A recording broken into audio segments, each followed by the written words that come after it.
the National Assembly for finding time to come to respond to the questions from the Kenyans. Number one, what are the reasons for the inordinate delay in the implementation of the resolution of the Senate of 18th October 2018 and the subsequent recommendations of the Interagency Task Force on payment of the honorarium and monthly pension for former councillors, despite the undertaking given by the National Treasury for a letter dated 28 September 2021 and addressed to the Senate that it will factor the payments in the ensuing financial year 2022-2023. Number B, Honorable Speaker, could the Cabinet Secretary provide the status update on the establishment of the requisite legal and policy instruments to authorize, process, and facilitate payments? And if not, state the reasons for such delay and whether the eligible former councillors have been enrolled in the Inua Jamii program. And number C, when will the former councillors receive their full gratuity payments, and could the Cabinet Secretary state the measures put in place to ensure that for those who are deceased, the rightful beneficiaries are identified? Thank you, Honourable Speaker. Honourable CS, you may now respond.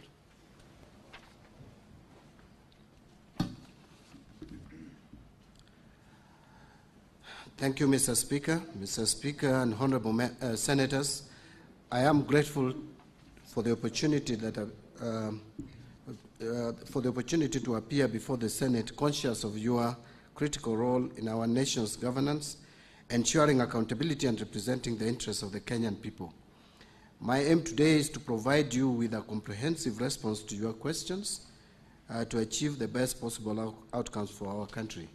I was invited here actually to address two questions, and the first question has been asked, so I will straight away go to address the question that the Senator for Meru County has asked. That is question number 015, asking me to explain the following: that what are the reasons for the inordinate delay in the implementation of the resolution of the Senate of 18th October 2018 and the subsequent recommendations of the Interagency Task Force on payment of the honorarium and monthly pension to former councillors, despite the undertaking granted by the National Treasury via letter dated 28 September 2021 and addressed to the Senate that it would factor the payments in the following year's financial budget of 2022-23.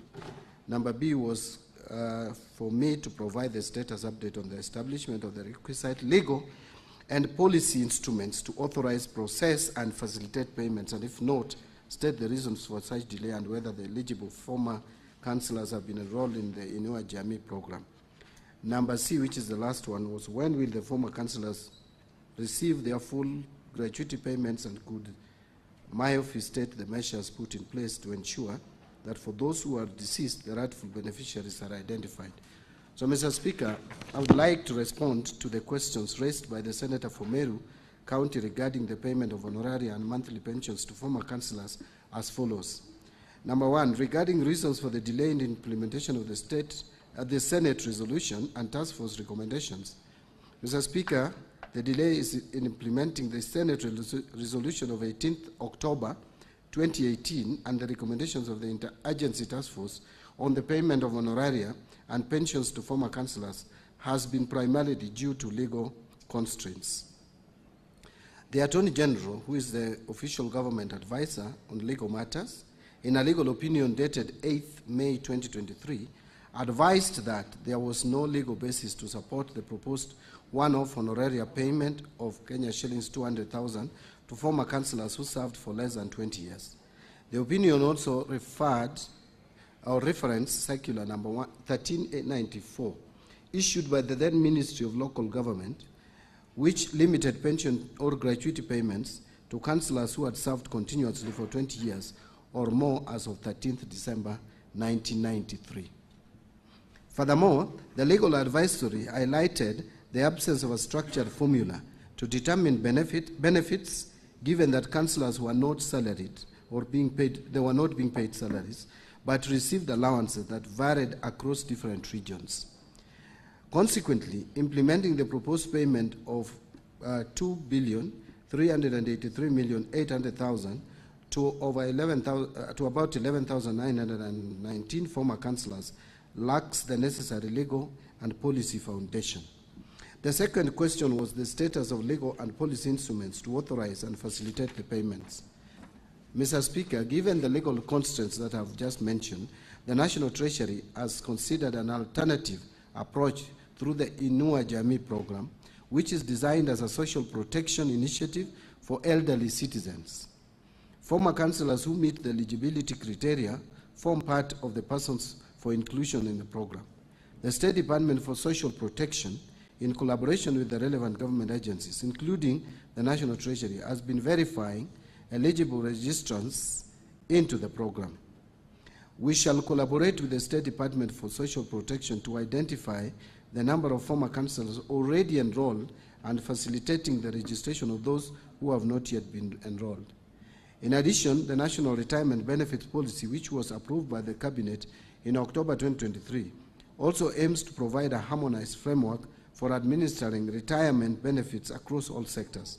This policy will guide future considerations on the retirement welfare of various categories of public service workers, including former councillors, by ensuring a structured and legally sound approach to retirement benefits. To further strengthen the legal framework, the government established a multi-agency committee on 17 September 2024 to review and align public service pension schemes with the Constitution of Kenya 2010. This committee is expected to provide recommendations on how best to address pension coverage for different categories of public service workers in a sustainable and legally compliant manner. On timelines for full gratuity payments and measures for identifying beneficiaries of deceased councillors, Mr. Speaker, in light of the legal challenges, the National Treasury will engage the Office of the Auditor General to conduct a forensic audit of the 328 former councillors who were initially identified as eligible for benefits. This audit will verify those who are still alive and identify rightful beneficiaries for those who are deceased. The findings of this audit will guide the next course of action in ensuring that only eligible former councillors or their rightful beneficiaries are considered under existing government social protection mechanisms. Mr. Speaker, the government remains committed to addressing the welfare of former councillors within the confines of the law and available resources. While the initial recommendations of the Senate and Task Force lacked legal backing, the alternative approach through Inua Jamii, coupled with the broader national retirement benefits policy, seeks to provide sustainable and legally sound interventions for retired public servants. I submit. Yes, Senator Kathuri, you have any supplementary question?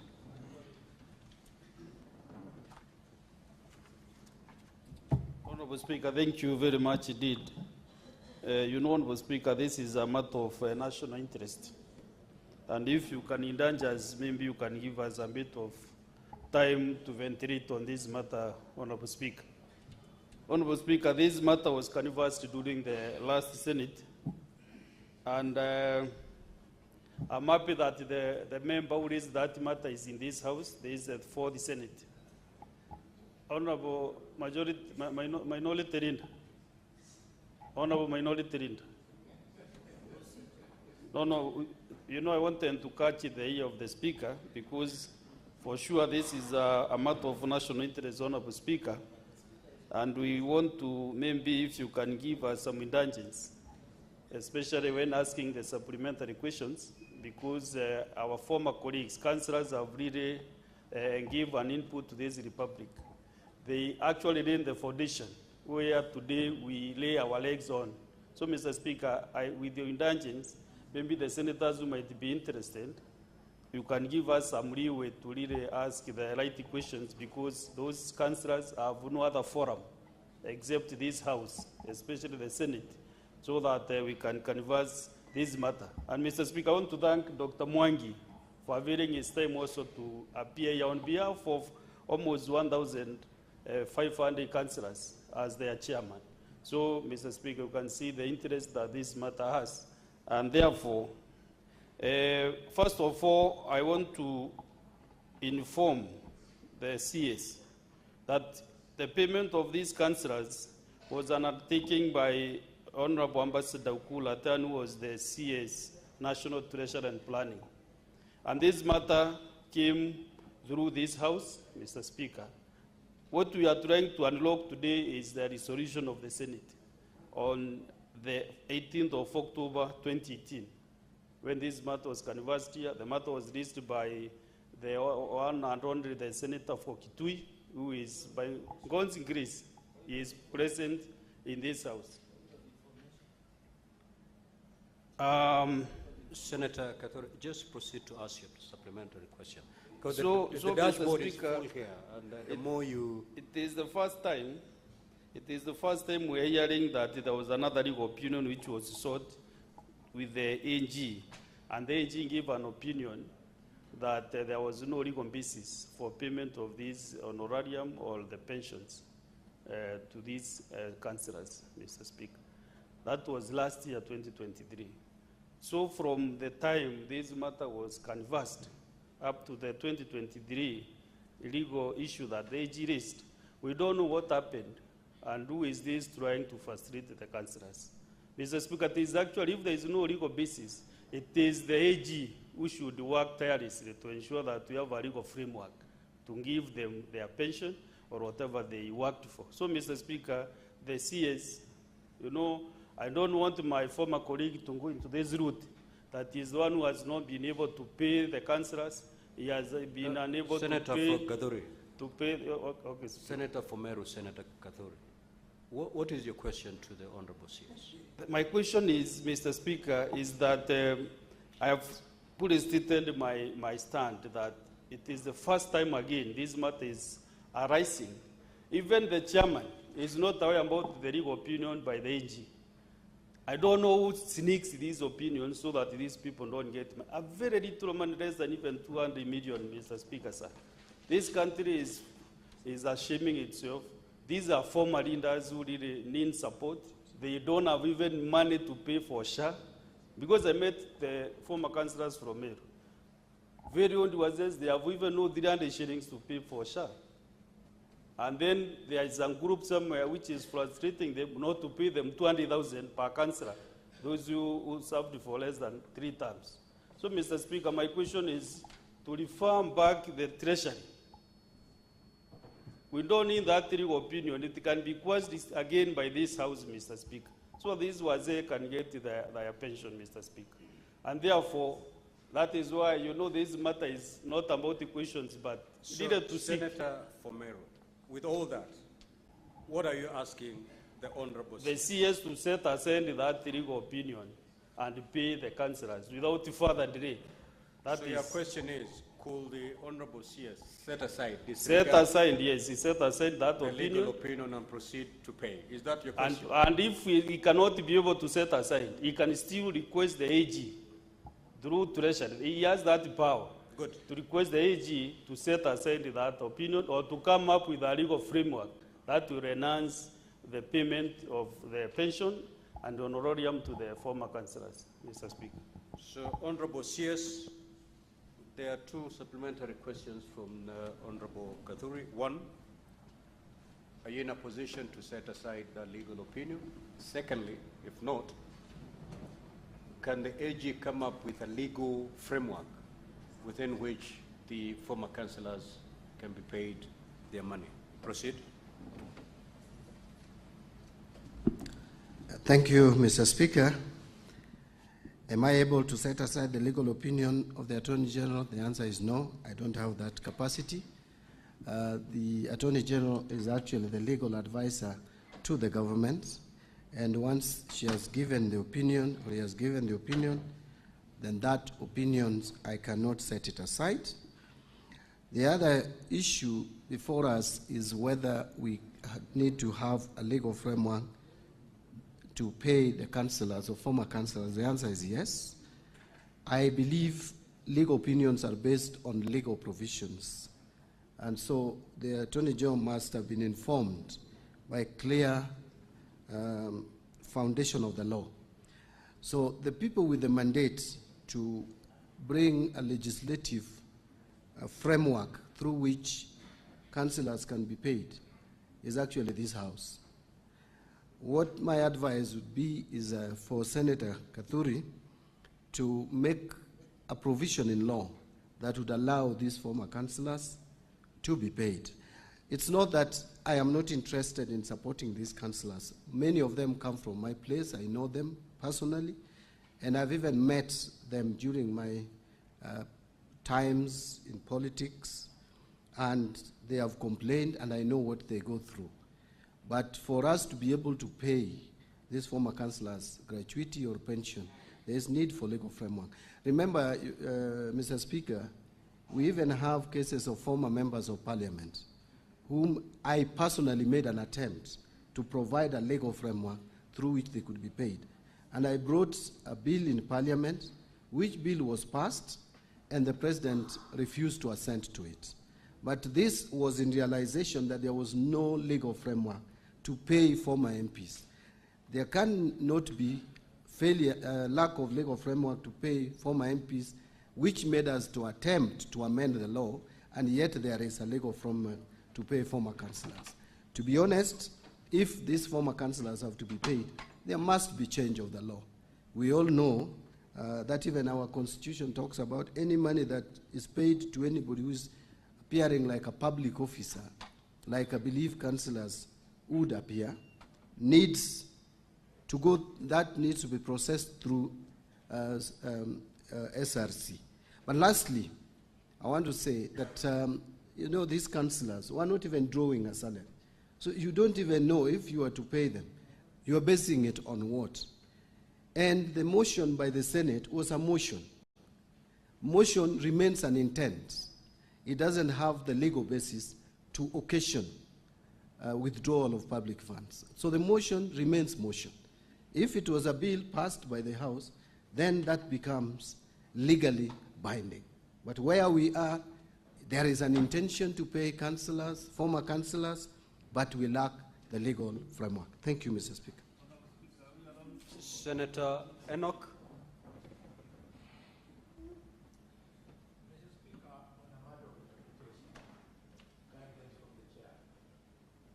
What guidance are you seeking, Senator, for Kakamega? Mr. Speaker, I have listened very painfully the difficulty the minister appears to be having.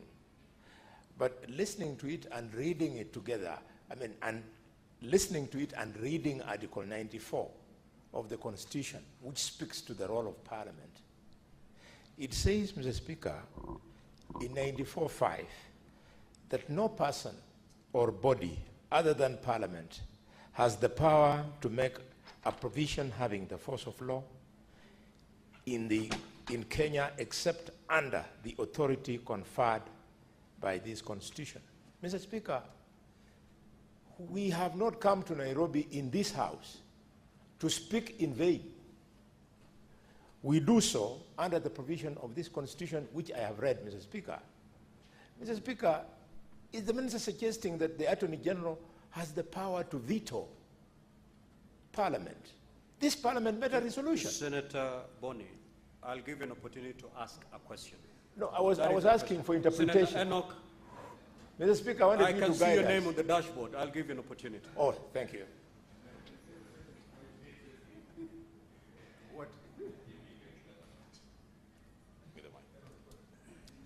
Thank you, Mr. Speaker. Mr. Speaker, clearly for my brother, my friend, my colleague, Waziri Mbadi, the shoe is clearly on the other foot. That's very clear. The shoe is on the other foot. Mr. Speaker, just riding on what Senator Alwale is trying to ask, can Parliament, Mr. Speaker, can this Senate, your Senate that you preside over, Mr. Speaker, can it legislate in vain? Is it possible that senators will sit here, pass resolutions, and they just talk show, the AG seated in an office somewhere decides, no, this is not good enough? Mr. Speaker, the question is, so when the minister received that advisory opinion from the AG, when did he write to you, Mr. Speaker, to tell you that we have received You made a resolution on this date. We have received an advisory opinion from the AG on this day, and so please act accordingly. Mr. Speaker, I will not belabor the point. The CS fought with me on this matter when he was pushing the agenda of former members of the National Assembly to be compensated. And in front of the Speaker, as I go to sit down, I have a message for the CS from one former member of Parliament from Kitui East, Honorable Mweu. He is still seated waiting for the day that this administration will live up to its word, that the things that had been done wrongly will be done right and people will get their rights under this administration. The Speaker, can your house legislate in vain? So is that the question to me or to the Honorable CS? The Speaker, it's just a clever way of getting you to be agitated because somebody is trying to say that you can sit on that chair, preside over a motion, a resolution, the Speaker, push ministries to sit down and come up with a solution to a problem, and then one person, just a stroke of the pen, says all that we have done is in vain. The question is to the CS, can this house, can any house of Parliament legislate in vain? Senator, to inform who, Honorable? Whom do you want to inform? Actually, it's the House. Proceed. Mr. Honorable Speaker, the CS has not given the right answer because, number one, this was not a motion, Honorable CS. A task force was formed, which included the Ministry of National Treasury and Planning, the Ministry of Devolution and ASAL, and the Ministry of Labor and Social Protection. So, Mr. Speaker, an interagency task force on payment of honorarium and monthly pension to former councillors was formed so that also to go and negotiate with them. And they negotiated and they agreed on what should be paid. The interagency task force gave proposals, and the 3 CSs appended their signatures in this report that I will table to this House. Yeah? So the 3 CSs who appended signatures to the amount of money that was be paid to the councillors are 1, CS, National Treasury and Planning. Number 2, that was Ambassador Ukula Tan. Number 2, Honorable Eugene Wamarwa, who was the CS then of Ministry of Devolution and ASAL, and Honorable Simon Chelugui, who was the CS Minister of Labor and Social Protection. So it is a negotiated package and agreement which was to be provided. And they understand in the year 2022-2023, that is when their monies were to be put into the budget. So, Mr. Speaker, we are not talking of a motion, but a resolution which was communicated now to the clerk of the Senate, from National Treasury and Planning to the clerk of the Senate, advising the Senate what the interagency task force agreed. And this is a property of the Senate, Mr. Speaker. So we are not talking of a motion passed by the House. It is a resolution from an interministerial task force. So, Mr. Speaker, I want to table this resolution to the Senate so that as we discuss, this matter is not going to be discussed and then we say today we are finished with the CS, but we must review this decision, Mr. Speaker. Thank you for giving me all these indulgences, Honorable Speaker. Table. Senator from Mombasa. Honorable CS, just note down the questions. You respond them at one go. Asante Mheshimiwa Spika. Nakumbuka mwaka jana wakati kwa kamati ya fedha ya bunge hili, waziri wa zamani wa fedha na hazina alikuja mbele ya komiti wakati tunajadili budget policy statement, na akakomiti kwamba hizo pesa ambazo watakana kulipwa madiwani wa zamani zitawekwa katika bajeti ya mwaka 2023 24-25. Sasa je, ni sawa mawaziri waje katika bunge hili na kamati zake kutoa maelezo ama kutoa majibu ambayo hayalingani? Kwa sababu Profesa Njuguna Ndung'u alikuwa ni waziri wa fedha na hazina kuu ya serikali ya Kenya Kwanza. Leo tuko na waziri Mbadi. Je, ni sawa mawaziri kuja na majibu tofauti katika bunge hili? Leo wanakuja wanasema hivi, kesho wanakuja wanasema vile. Asante. Senator Boni.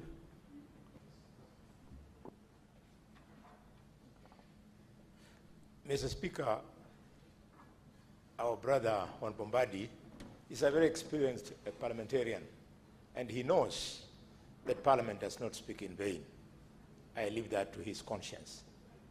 But having said that, Mr. Speaker, the former councillors of Nandi County, Uasin Gishu County, and Kakamega County came to see me formally, and they told me that the president had met them and made a commitment just before he won the election that he would ensure this promise by the Jubilee government would be implemented by the... No, that interministerial was during the Jubilee government, that he was aware of that task force, and that decision he would implement if elected. Since God has been very kind, President Ruto is now the president, and he committed himself to these councillors. Can the minister undertake, as the financial advisor to the president, to go and make the necessary consultations so that the promise of the president and the expectations of the former councillors converge? We pay our old people. After all, if we pay this 200 million, it's a form of financial stimulus. They will spend the money in public and the economy will be vibrant in their villages, Mr. Speaker. Senator Olekina.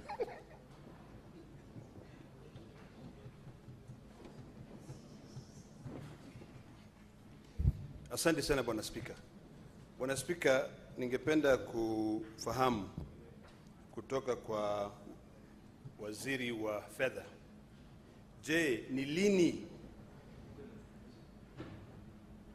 jambo ambalo walizungumzia na wakakubaliana kama waziri wa fedha, waziri wa kazi, labor, na pia there were 3 of them, walikuwa watatu, na waziri wa ugatuzi, wakakubaliana kweli kwamba wanakwenda kusubmit ama kupeana cabinet memo ili pesa ambayo ilikuwa bilioni 2,600,816 iweze kuwekwa katika bajeti ya mwaka wa 2023 na 24 ili iweze kuwalipa councillors wa zamani ambayo walikuwa 11,909, na pia milioni 218 iweze kulipa councillors ambayo walifanya kazi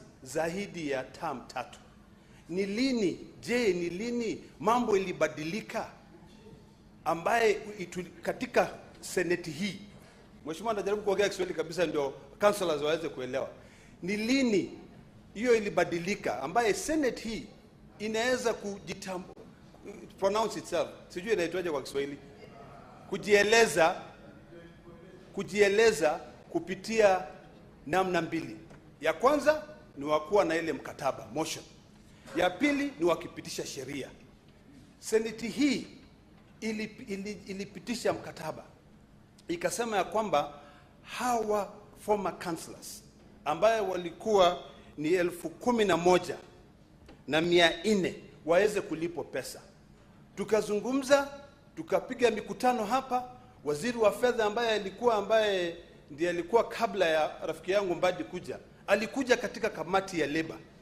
Alipotoka hapa, inakumbuka vizuri sana, ilikuwa Aprili tarehe 23.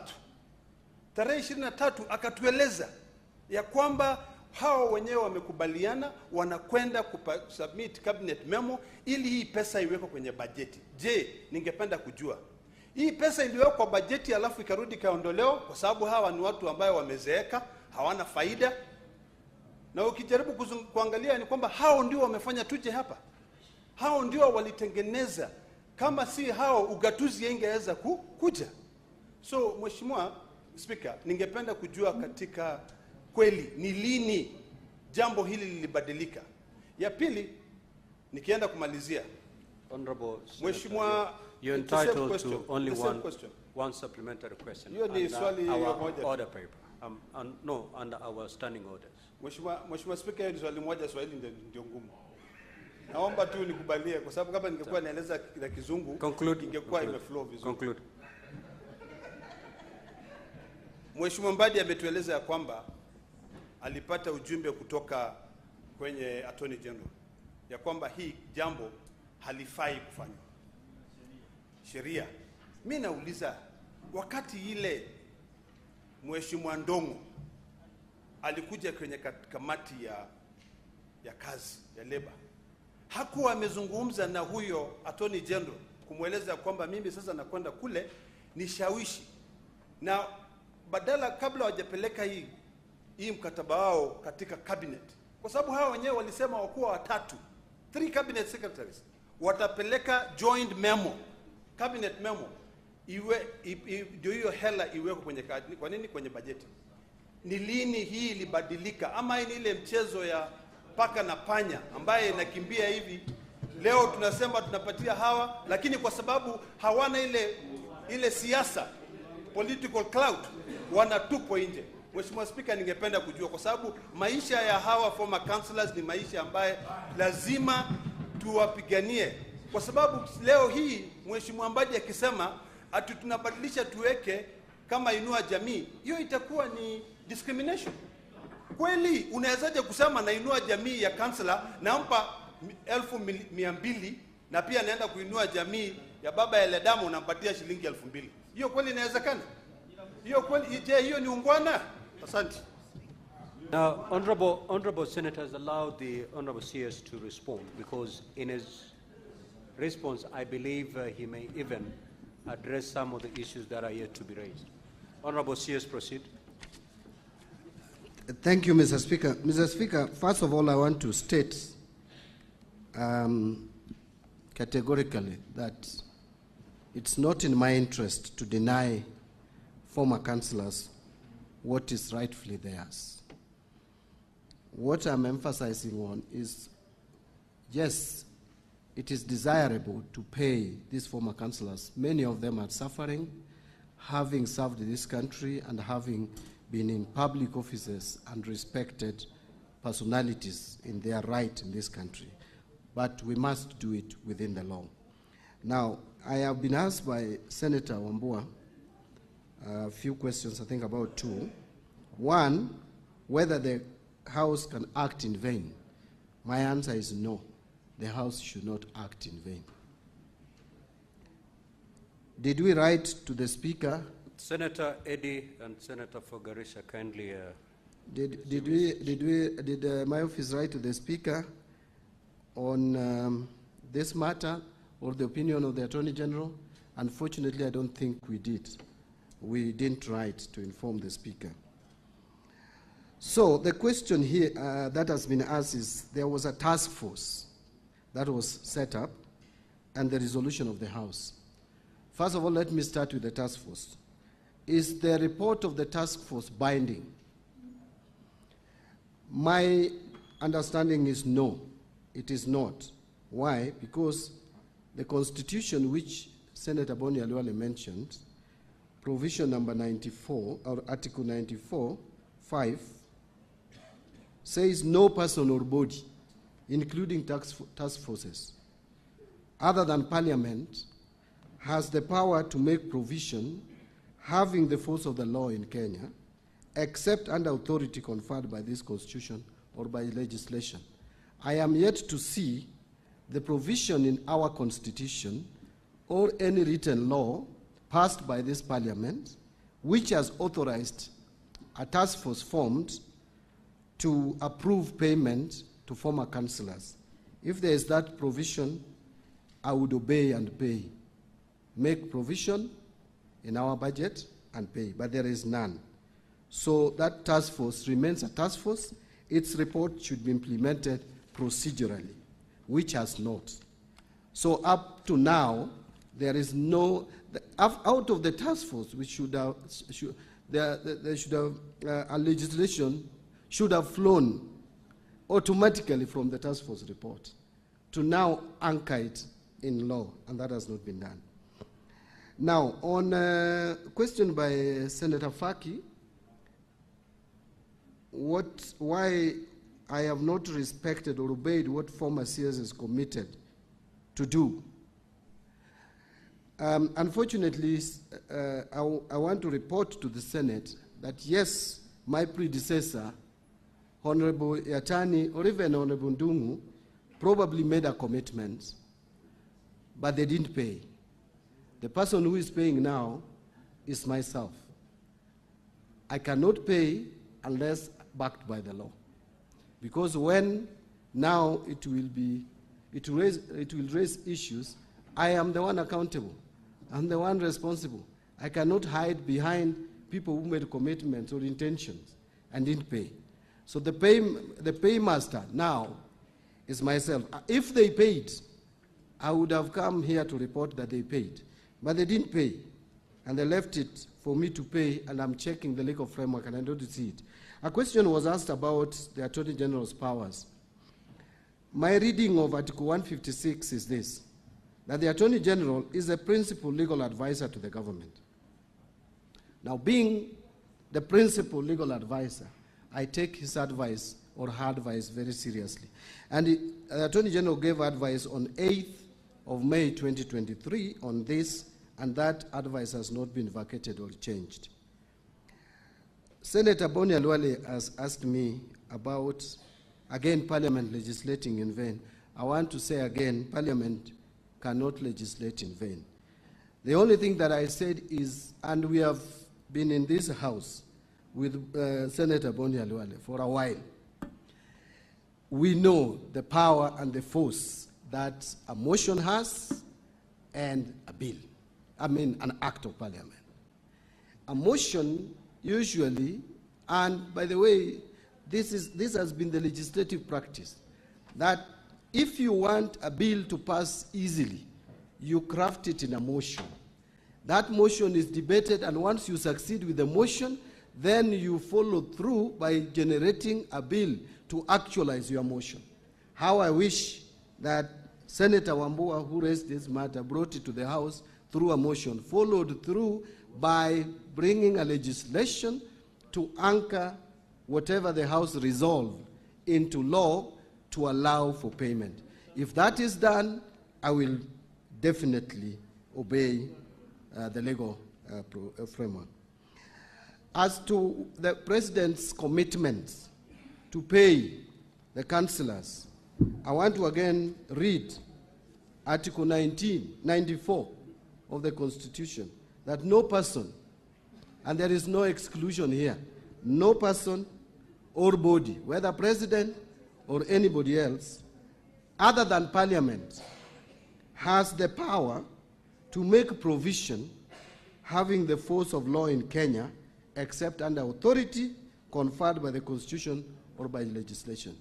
I am yet to see where power has been given to the President to give authority for payment that is not anchored in law. So what I would advise is if the President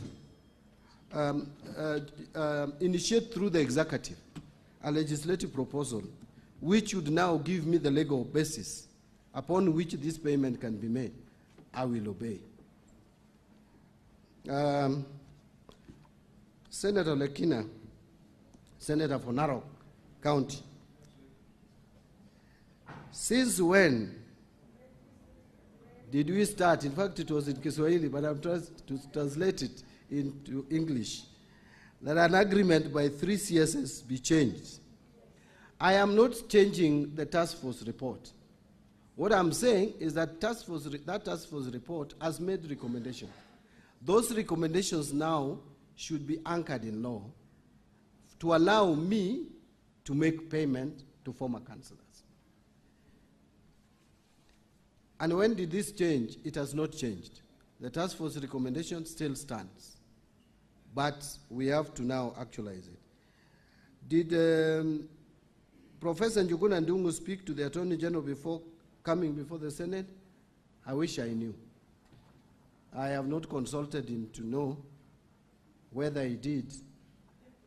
But I thought he must have consulted, because for the Attorney General to give opinion on 8th of May 2023, that opinion must have been sought from the National Treasury.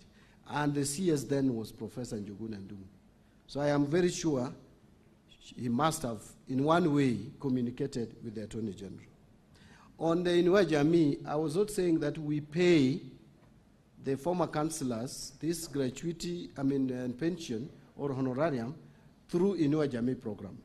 What I mentioned is that we are working with the line ministry to make sure that these former councillors, those who deserve to be enrolled under Inua Jamii program, are enrolled in the normal way to get support like any other qualified Kenyans, including those who have not served as councillors. Thank you.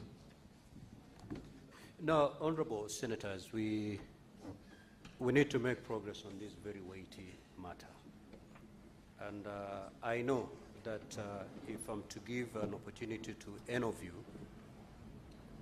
there will be no bigger departure from what has already been said by the senators who've spoken before. Now, you will note that there is a willingness to pay from the executive, right from the president to the ministry. The biggest obstacle that has been observed from the response by the Honorable CS is lack of legal framework. And therefore, Honorable Senators, allow me to, pursuant to Standing Order Number 1, refer this matter to the Committee of Labor, working together with the Ministry of Finance and the Office of the Attorney General, within 60 days to come up with a legal framework within which we can actualize the recommendations of the task force so that the councillors are paid their due. If that's fine favor, we will rest it at that. So, Honorable CS, this matter has now been referred to the Labour Committee, which will work with you and the Office of the Attorney General to come up with a legal framework within which the former councillors can get their dues. We'll leave it at that. We will now move to the second question directed to, yes.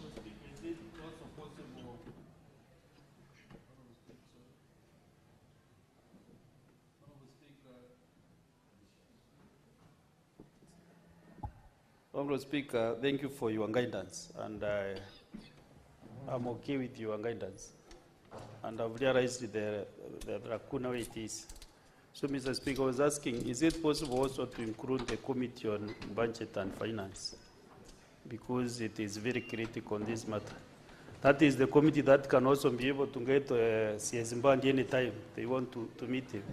Otherwise, the Labour does not know the corners of Treasury more than the Committee on Budget and Finance. And also it is a finance matter, Honorable Speaker, so it is better also that committee to be involved. Very well. In fact, 3 committees will work together with the CS Treasury and the Office of the Attorney General, the Labour Committee, JLAC, and Finance and Budget. And we need that report to be laid before the Senate within 60 days. The earlier, the better. We move to the second question. Question number 25. Senator Boni, proceed. Yeah, thank you, Mr. Speaker. Mr. Speaker, I rise to ask question number 25 as in the order paper. And Mr. Speaker, allow me to congratulate the Minister for the candid manner in which he has handled this matter of gross national importance. Thank you, Mr. Speaker. Mr. Speaker, could the Minister provide a list of programs in Kenya relating to education, food security, governance that were being implemented by the United States Agency for International Development, USAID, at the time of freezing of foreign assistance from the United States of America? B, Mr. Speaker, what is the total funding requirement for each of the said programs, and could the Cabinet Secretary specify the amount of funds that USAID was projected to provide in the financial year 2024-25? C, what interim measures has the government put in place to address the funding gap that has emerged as a result of the freeze of foreign assistance from the US to ensure continuity of the critical services? And finally, D, could the Cabinet Secretary also outline the government's long-term plans to reduce reliance on foreign aid and to ensure sustainability in financing for the critical programs in sectors such as education, health, food security, and governance? I thank you. Cabinet Secretary. Thank you, Mr. Speaker. Mr. Speaker, allow me also to reciprocate the magnanimity of Senator Boni Halwale by saying that I also appreciate the Senator for being proactive in this matter, not to wait until there are challenges out of this freeze of funding to now ask questions, being proactive and asking well in advance. Since the Senate has read the question, I don't want to read the question again, but it's question number 025. And this is my response, Mr. Speaker and the honorable members. Mr. Speaker and honorable senators, first and foremost, allow me to acknowledge the invaluable support from the government of the United States of America to the people of Kenya for over 6 decades. We enjoy cordial and enduring partnership between the United States and Kenya that has led to healthy collaboration in a wide range of initiatives, such as access to education, improving quality health care through nutrition, family planning, and maternal and child health, including malaria, tuberculosis, HIV/AIDS, and strengthening of a healthcare system, support for economic growth through trade, agriculture, and infrastructure initiatives, fostering democracy, governance, and conflict interventions that directly impact the lives of millions of Kenyans. So, cognizant of the executive order titled Reevaluating and Realigning United States Foreign Aid, issued ordering a 90-day pause on all U.S.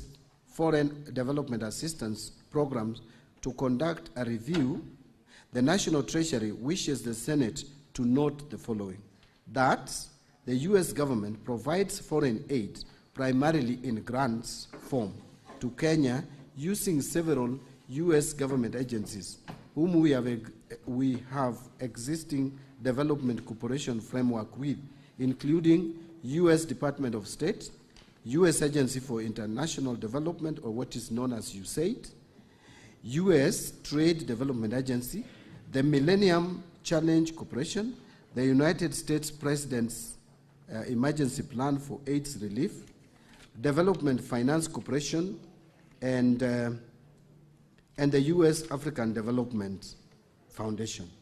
We signed the Development Cooperation Framework Agreement, DCFA, with USAID on the 8th of December 2019. The initial contribution was $50,016,204, but this has since been increased to $1,695,978,754, which is equivalent to 220 million, to Kenya shillings 220,477,238,020. So the DCFA is valid up to 30th of September 2028. Mr. Speaker, with those highlights, now I wish to respond to the question number 25 by the Senator for Kakamega County, Senator Boni Halwale, as follows. On the question of could the Cabinet Secretary provide a list of all programs in Kenya relating to education, food security, and governance that were being implemented by the United States Agency for International Development at the time of freezing of the foreign assistance to the United States of America. I wish to state, Honorable Speaker, that attached to my written response is the list of the United States Agency for International Development or USAID-funded programs in Kenya relating to education, food security, and governance, which are appended as Annex number 1. And under education, if you go to that annex, it's page 14, my submission. I hope all members have it, or the members who have this response from me have them.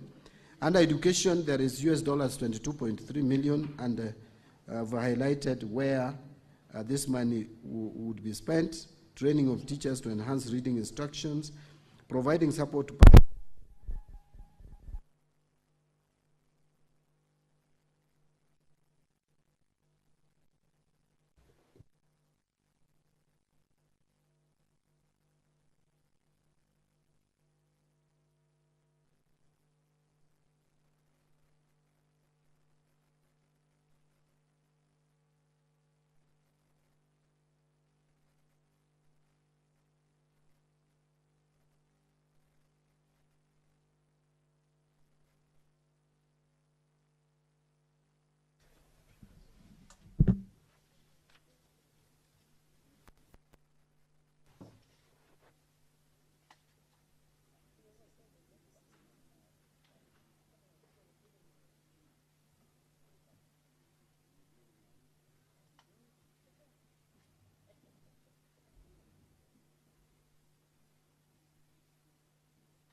Sorry, Mr. Speaker. Maybe I continue. Under education, I said that there is 22.3 million US dollars, and just giving examples of where this money would have been spent or would be spent is improving early grade literacy across public primary schools. I want to single out that there was support for providing to public TVETs in Kilifi, Mombasa, Nakuru, and Machakos to align training to industry needs, providing scholarships to youth to attend TVETs, and support for the newly established Open University of Kenya to build systems for instructional delivery and establish partnership with private sector and universities in the US and globally. So that is where, those are the areas where the education money was going to. Under governance, a number of issues being dealt with, but the amount that was available for this was 8.6 million USD.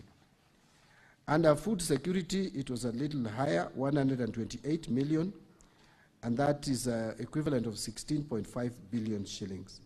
This was supporting a number of NGOs, supporting programs including Dadaab and Kakuma refugee camps, supporting improved farming practices, supporting county governments, NGOs, and UN agencies, and especially in ASAL areas, in providing foods and relief to over 2.5 million people. So, and the details are there, Mr. Speaker. The second question, what is the total funding requirement for each of the said programs, and could the Cabinet Secretary specify the amount of funds that you said was projected to provide in the year 2024-2025 financial year? Now, the amount for the said programs is approximately, the program that I highlighted, food, governance, and education. Those ones, the said programs is approximately 158.9 million US dollars, equivalent of about 20 billion Kenya shillings, while the total assistance, including health and the others, is approximately US dollars 405.4 million, which is about Kenya shillings 52 billion for the financial year 24-25. from USAID, which, as I've indicated, includes other sectors such as health, economic growth, water, and environment. Now, Honorable Speaker, it's important to note that while official government assistance, or what is known as ODA, from USAID is aligned to our medium-term plan and supplement government investments and largely benefits the people of Kenya, USAID contracts implementing partners, that is both international and local, are entities who bear the fiduciary responsibility, because this funding is implemented by implementing partners. The money, as I will state, does not come to our budget. Therefore, USAID support is not reflected in the budget.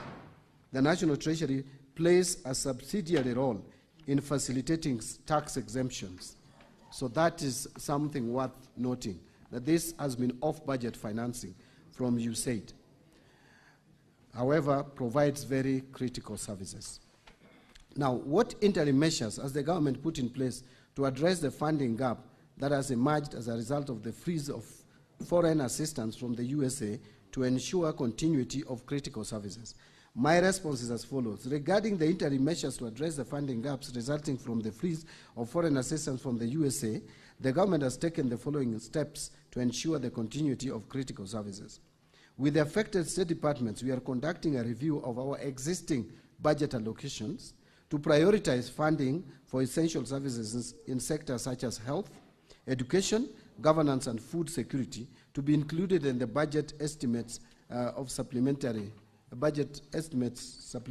3 if it becomes very necessary, because if this funding stops abruptly and there are critical areas, we cannot wait for the 2025-2026 budget.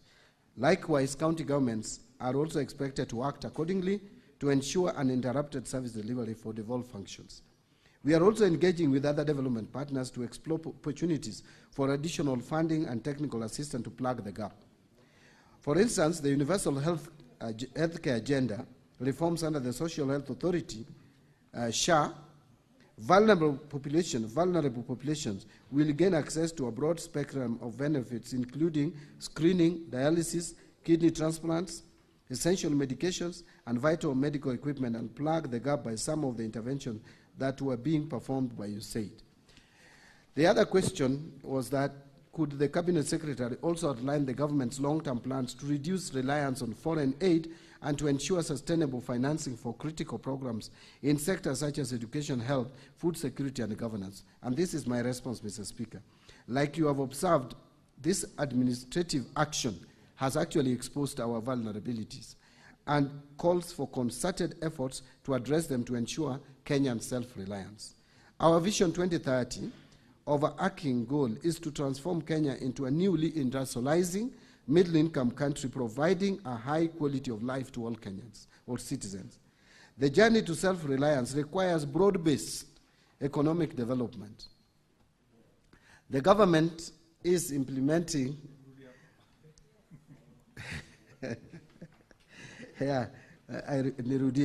the journey to self-reliance requires broad-based economic development.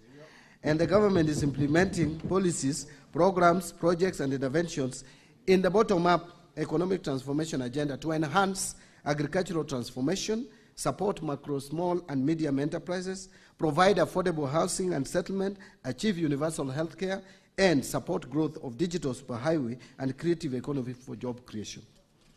Mr. Speaker, in this year's budget policy statement, which is titled Consolidating Gains and a Bottom-up Economic Transformation Agenda for Inclusive Green Growth, we have outlined the fiscal consolidation measures to reduce public debt vulnerabilities while providing fiscal space to deliver essential public goods and services. Fiscal consolidation will be supported by concerted expenditure rationalization and revenue mobilization efforts. This will bring public debt on downwards path, consistent with Kenya's debt anchor.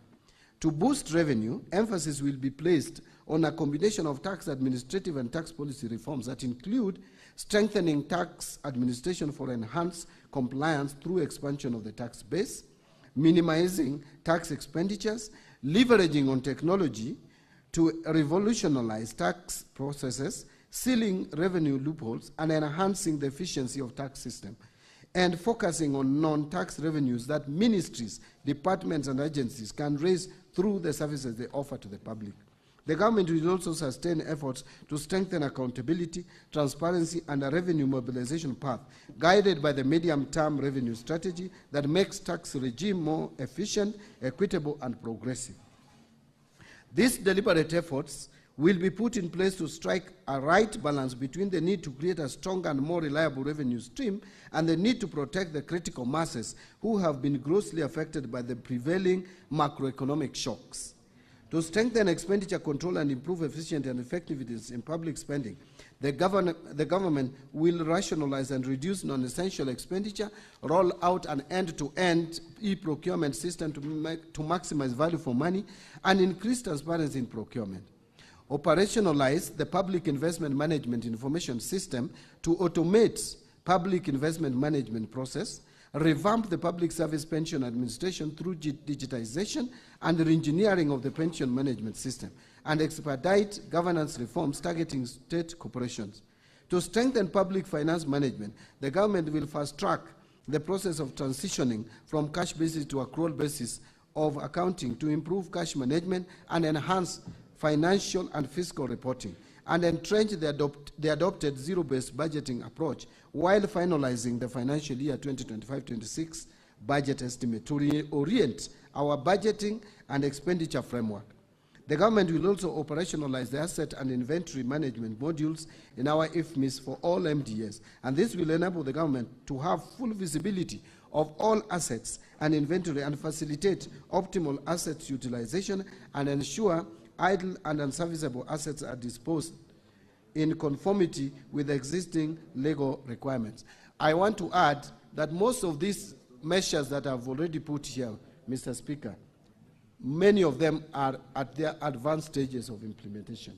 For example, the case of e-procurement, we are onboarding almost all MDAs by the beginning of next month, and we are doing a test run all the way to June 30th, and by July 1st, all MDAs, including county government, should be all onboarded into e-procurement system to make efficient, effective our procurement system and realized economy in the procurement.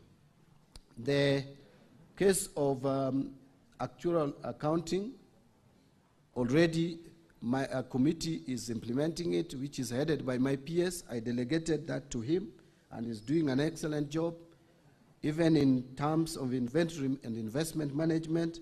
So all these measures that I've pointed out here are already at advanced stages of implementation. They are just not thoughts, not wish list. They are not intentions. We are actualizing them. Now, to crowd in private sector in the provision of public services, the government will scale up use of public-private partnerships, framework for commercially viable projects. I know PPP has actually been scandalized. We are trying to revamp it and re-engineer it and rebrand it so that Kenyans may appreciate the PPP as an alternative to financing major infrastructural development, which would reduce pressure on our fiscal space. The government is also piloting a new human resource management system, which will be rolled out to all national government ministries and departments, as well as all county governments, in order to improve the management of the wage bill, including statutory payroll deductions. In view of the constrained fiscal environment, prioritization during resource allocation will be critical in ensuring low priority expenditures are dropped or deferred to give way to high priority service delivery programs. Ministries, departments, and agencies are therefore required to reevaluate all the existing or planned activities, projects, and programs to be funded in financial year 25-26 and in the medium-term budget. Sector working groups are required to eliminate wasteful expenditures and pursue priorities which are aimed at safeguarding livelihoods, creating jobs, reviving businesses, and economic recovery. I want to add that we have already put a zero-based budgeting model into the IFMIS for this budget that we are just processing at the moment. So sector working groups should also ensure that all expenditure items in the financial year 25-26 budget are justified and emphasis is placed on allocating the limited resources based on program efficiency and requirement than incremental budgeting. Before I finish, Mr. Speaker, I wanted to point out that the day before yesterday, I actually had a meeting with the Chargé d'Affaires of the United States in Kenya, and this is what I want to add to the response that I've just given. We discussed at length, and it is clear, as I said, that US has been giving us support directly through implementing partners, not through the budgetary support. The programs after this, out of this executive order, which have been running in this country, were about 100. With this executive order, the programs may reduce only to 15. So these are the areas that are going to be saved from the discussion I had with them, and I requested him to give me a write-up on what the impact of this executive order is, including areas that are not going to be affected, and he stated that life-saving interventions will not be affected. Emergency like infectious diseases, e.g. Ebola, those ones will not be affected in terms of fund cuts. Emergency food assistance will also be preserved or not affected or saved. And finally, our mission in Haiti through our police force will also be supported still. So the executive order does not affect those areas. The life-saving interventions, emergency food assistance, and our mission in Haiti, those ones will still continue to enjoy the US funding. So, Mr. Speaker, even as we pursue these risk mitigating measures, we remain hopeful that we shall continue strengthening our bilateral ties with the US, notwithstanding of the outcome of the 90-day review on foreign aid. We discussed at length with the team from the US Embassy, and they have also indicated areas where they still want to continue cooperating with us, and they re-emphasized that the foreign policy around Kenya is still intact and remains intact. Thank you very much, Mr. Speaker. I submit. Thank you, Cabinet Secretary. Honorable Senators, due to time, I will not be taking any supplementary questions except from Boni Kalwale. You can ask one supplementary question if you're still not satisfied with the response.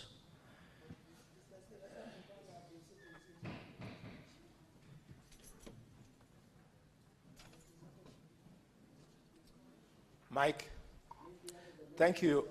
Mr. Speaker, I am satisfied with the answer that has been given by the Minister, and I want to regret on behalf of the people of Kakamega, Mombasa, Nakuru, Kilifi, and Isiolo that 1.1 billion shillings, which was earmarked for promoting accountability in delivery of services in those counties and reducing fraud and wastage and abuse of resources in the health sector, has fallen on its face. Mr. Speaker, because of where we are, I want to draw the attention of the Minister to page 9 of his answer, bullet 8.3, where you have mentioned the issue of the Social Health Authority. Mr. Minister, since you're trying to look for ways of bridging the gap, the universal health, where it has succeeded elsewhere in the world, the funding model is clearly based on what comes from the National Treasury, plus what they realize from the contributions for members who subscribe into the program for insurance, and finally an element of out-of-pocket. Could you clarify to the country, Minister, that the current funding model of SHA does not factor in any money from the National Treasury. Given, Mr. Minister, that in your budget you have 134.5 billion shillings thereabout to the Ministry of Health, which remains at which is going to remain at Afi House, can I plead on behalf of the Kenyans that that 134 billion shillings that is remaining at Afi House, you should take upwards of 50%, 80%, 60%, and take it into SHA so that it can be the national government's contribution to cushion the program, because the noise I'm hearing across the country, Minister, is about funding. People are happy about SHA, but the funding doesn't appear to be sustainable. Can you undertake to go and learn and borrow from the way it is done in other countries, the UK included, on how universal health care is funded? I'm afraid, Minister, the noise we're hearing is not about to come to an end. Thank you. Thank you, Senator Thank Boni. you, Cabinet Secretary, please respond. Thank you. Proceed, Cabinet Secretary. Senator Cherargei, I did.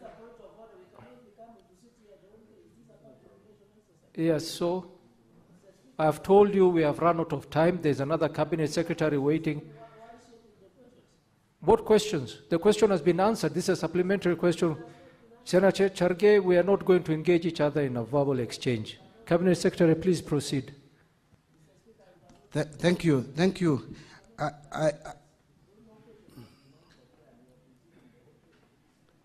Thank you. Senator Cherargei, that is enough.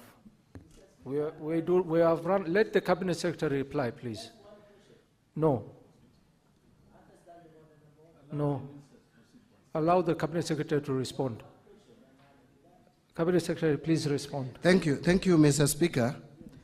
Mr. Speaker, just to quickly address the two issues that Senator Boni Alwale has raised. On his regrets, I agree that funding issues like advocacy and support on fight against corruption will be affected, certainly. And we may not have enough resources to support such programs, but it is regrettable because we really need accountability in the country. So I agree with Senator Alwale on that. Secondly, on the issue of universal health cover, again, I want to agree with Senator Boni Alwale that this program is contentious everywhere in the world. There's no country that I know of which has implemented universal health coverage without issues around it, either political, people who feel it should not be implemented, especially in developed democracies, or it is issues around how to implement it. But again, as a country, I think in manifestos of major political parties, we promised universal health coverage. But we must implement it properly. The issues around SHA is not that SHA is not right. It is the good thing, it's the right thing to do, but the issues around it is, are we doing it properly? So this is the question that we need to do. So what am I going to do from the Treasury perspective? From the Treasury, I'm going to insist on rationalization of our budget to put money where it is needed. I just want to tell Senator Luale that it is the Treasury has supported SHA. It's not true that we haven't supported. Even in the current supplementary 2, we have allocation of 6 billion to support SHA, 3 billion to support primary health care, and another 3 billion to support critical care, health care. By the way, it may interest members to understand also from the information I have is that the critical health care was not being provided under NHIF. But under SHA, the government has insisted we must provide it. And we must make resources available. We will, apart from the deductions from members, which is basically insurance, it is not actually expenditure. The money that is collected from Kenyans, if you take the best case scenario that no Kenyan falls sick, that money should not be spent, it should remain there. So it's not an expenditure. That is why when you look at our fiscal framework, we have removed the SHA allocation, the 73 billion, from the fiscal framework, because it is not an expenditure. But the government must also put in money to support healthcare in the country. So you will see in the budget our allocation to support this health,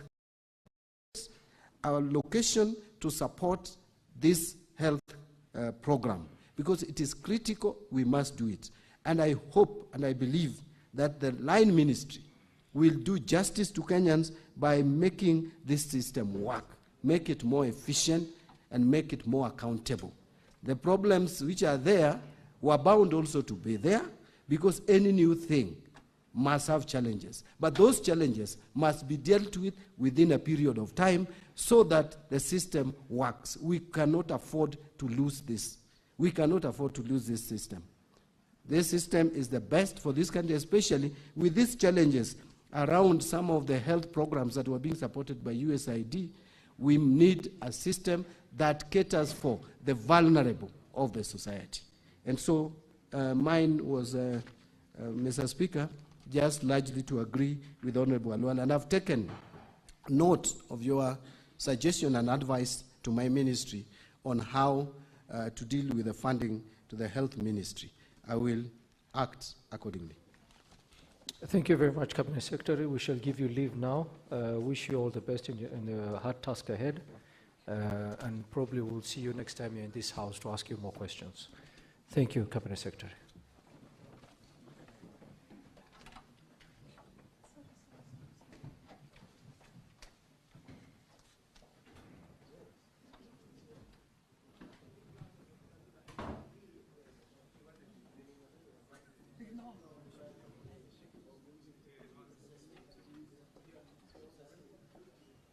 Yes, Senator Cherargei.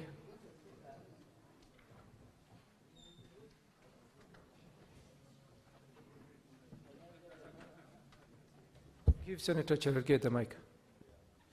Mr. Speaker, looking at the number of questions that is there, it is good to advise some of us, because we have been sitting since morning, whether now that the Minister of Interior is coming and he has a lot of more than 10 questions, it is good to guide us early that if there will be no space for supplementary question, it's good to advise the House, so that some of us don't have to wait if we will not get a chance. Then why did we put at the standing order that supplementary questions will be provided? In fact, the standing order should only allow the people who are asking the questions to ask the question. Because, Mr. Speaker, it's unfair. Members come here at 9:30, we sit through, we try to ask further supplementary questions, or even to assist in the guidance of the House, Mr. Speaker. We are not being given the chance. I'm not saying not only me, but a number of colleagues who have sat here since morning, Mr. Speaker. So looking at the next minister, he has almost more than 10 questions, and looking at the, even if, Speaker, even if you are to indulge the House to rise at 1:15, it will not be sufficient. So is it understanding order number 1 that you guide, or the questionnaires or people who are requesting supplementary questions, the owners of the questions in words, can drop their supplementary questions and ask and allow other members to ask further questions, if that will be okay. But if it is not possible, Mr. Speaker, understanding order number 1, kindly guide the House so that members do not expect to ask. We can be good listeners and we can listen through, Mr. Speaker. Because mine was just simple. I just wanted to find out from the CS Mbadi, what is the position of USAID on the payment of universal health coverage, for example? Because it's a live issue. I know you have UHC in Garissa, I have UHC, they are in Kericho. Mine was just to seek clarification.